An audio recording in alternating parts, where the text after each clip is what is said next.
What's going on, guys? Just a little quick update here. I thought I'd show you a chef's knife that I'm doing a little fine detailing on it, but it's pretty much done.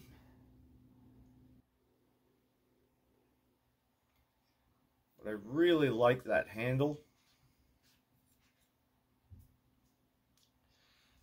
It's black ebony, and then some stabilized red burl that I had left over. I just had a few little pieces in it. I'm like, man, that would look really cool.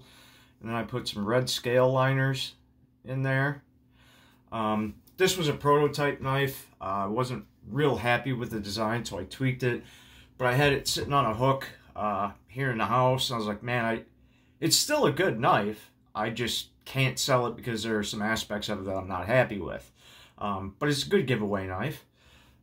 So I'm going to give this to somebody. It's a nice little Hamon.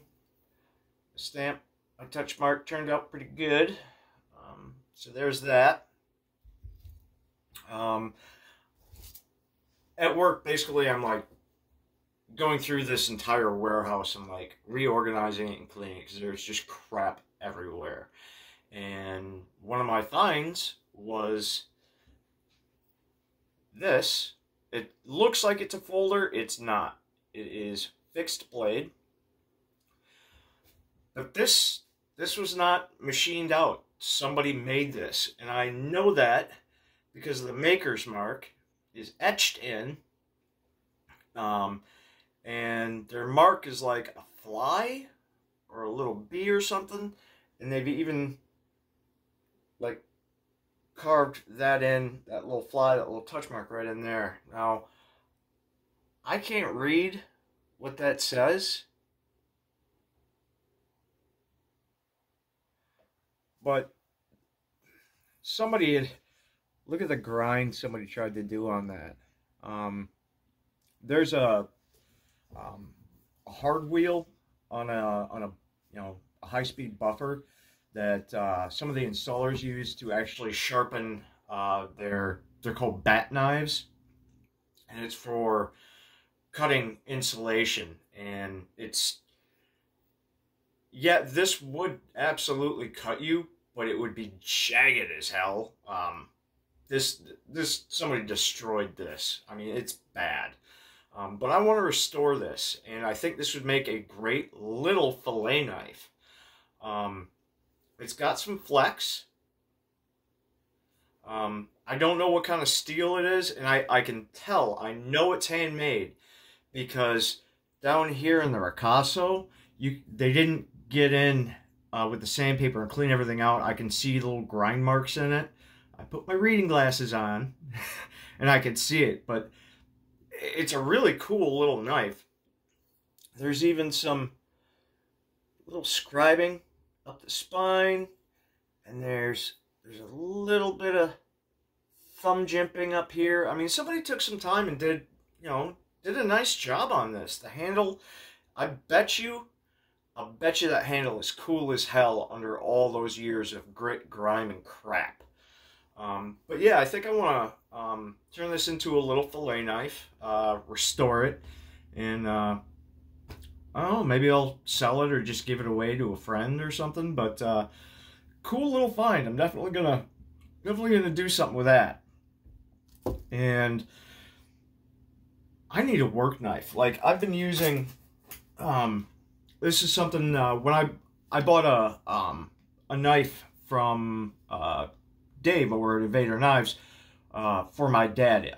My camp knife is the knife my dad uses to gut deer, and it's a beautiful knife. I liked mine. My dad liked mine so much that I had to buy one from Dave. So when I bought that, Dave sent me this right around Christmas. Sent it with the knife I bought for my dad, just as a little prototype. It's got a little bottle opener on it, which is absolutely functional. And I don't know if Dave even does these anymore. I think it was just something he was toying around with. But this has been my work utility knife for years. I mean, a long time. And I just recently kind of snapped the tip off it. But it's got a chisel grind, flat grind on the back. This is a badass little blade. And I needed something very similar to that at work. just for what I'm doing now. And I don't know if you guys are watch Warrior Poet Society with John Lovell. He's a former Special Forces guy, gun guy, you know, one of those channels I watch because I'm a big gun guy, big 2A community supporter. I can't remember who he had on there, but he created something he called it the clinch pick. And it's the knife that you grab in a clinch. And this is a similar design. Very short handle, but very, very bulbous handle is what it's going to have. Very round, very bulbous, short, meant to fit right in your palm. And theirs was really designed to actually kind of fit in the web of your thumb. And it was meant to be pulled out and jabbed and ripped back. So if somebody grabs you like this, you pull this thing out, jam it into their arm, and yank it back. I mean, it's meant to do some serious, heinous damage. But in a clinch, if your life's being threatened, you're going to do whatever you have to.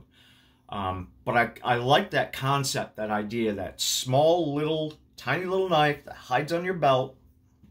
But I needed something for cutting giant bags of insulation without puncturing. Like, let's say there's 5 bags of insulation. Well, it's wrapped in a plastic as well. And what Dave's knife has helped me do is I can cut the top layer out without cutting the bottom, what's underneath it. And so that's my idea. I did put a weird little hamon. I did 3 little tiger stripes on there just to see what would happen. Like, I'm playing with it. This is my knife, so if it turns out like crap, it doesn't matter. But I'm going to do a chisel grind, just like Dave did, because that works out as a great utility knife, because I'm going to beat the hell out of this thing. The handle I'm going to use, this is, yeah, black oak. Yeah. But you can see that beautiful ring right there. That should look absolutely stunning in that handle. But yeah, I gotta split this thing in half, and it's gonna be kind of a wider, rounded handle. But when this is done, I'll show you guys. This should be pretty cool. And I'm gonna make my first Kydex sheath ever, and I'm gonna try to make it for this, because I want to be able to have this like laterally on my belt, like right there. That's where I want it mounted, so that when it comes time, I can grab it and it's always right there. So that's my idea. But yeah, guys, I'm still working. I'm still busy. I'll probably be making some more videos because I get off of work normally around the 2 o'clock area, which means I'm home by 2:30, 2:45, depending on traffic in Madison.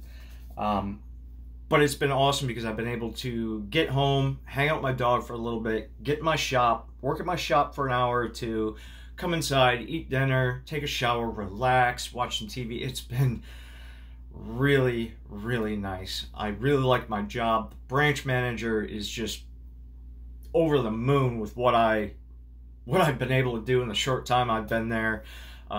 Dennis, my general manager,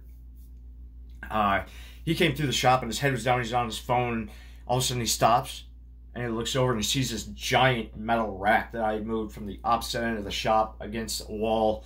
That when I brought it up, that's where I wanted to put there. Like, I don't know about that. You know, I don't think that's gonna work. But I did it anyway, and he was like, "Dude, did you show Jim that?" I'm like, "Yeah." Did he love it? Yeah. He wasn't sure about that either, but I was. Wow, dude, like, that was super smart and it looks good. So I'm doing good things. So anyway, guys, I just thought I'd give you that little heads up, and I'm pretty excited to do this little restoration build. I think that'll make a pretty cool little fillet knife for somebody. So Anyway, guys, I'll catch you on the next video. All right? Be well.